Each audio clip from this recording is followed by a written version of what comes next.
Top quality और consistent performance के लिए सिर्फ सिल्वर पंप। टॉप क्वालिटी और कंसिस्टेंट परफॉर्मेंस के लिए सिर्फ सिल्वर पंप, नाम याद रखना। काय कसं बघता या इलेक्शनकडे? तर आपल्याला माहिती आहे की विजय सगळ्यांच्या समोर दिसतोय।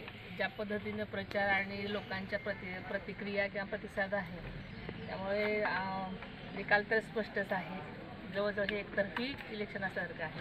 खरं तर या इलेक्शनमध्ये तुम्ही लक्ष घातलं होतं, माळेगावचं देखील इलेक्शन लागलेलं आहे, कसं बघता माळेगावकडे सगळ्यांचं लक्ष आहे? सगळीकडे पॉझिटिव्ह परिस्थिती आहे असं मला आता तरी वाटतंय आणि बघूया आपण काय होतं। संपूर्ण राज्याचं लक्ष हे माळेगाव कारखान्याकडे लागलेलं आहे।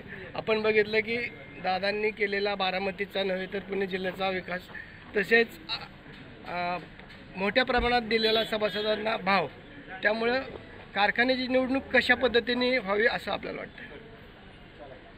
खरं सांगायचं तर शेतकऱ्याच्या हितासाठी जे निर्णय आजपर्यंत घेतलेले आहेत आणि ते शेतकऱ्यांना मान्य आहेत, अशा पद्धतीने सगळ्याकडून शेतकऱ्यांचा जास्तीत जास्त कसा फायदा झाला पाहिजे अशा दृष्टीनं हे इलेक्शन्स होणार आहेत आणि नेहमीसारखा शेतकरी वर्ग चांगला प्रतिसाद देणार आहेत अशी मला खात्री आहे।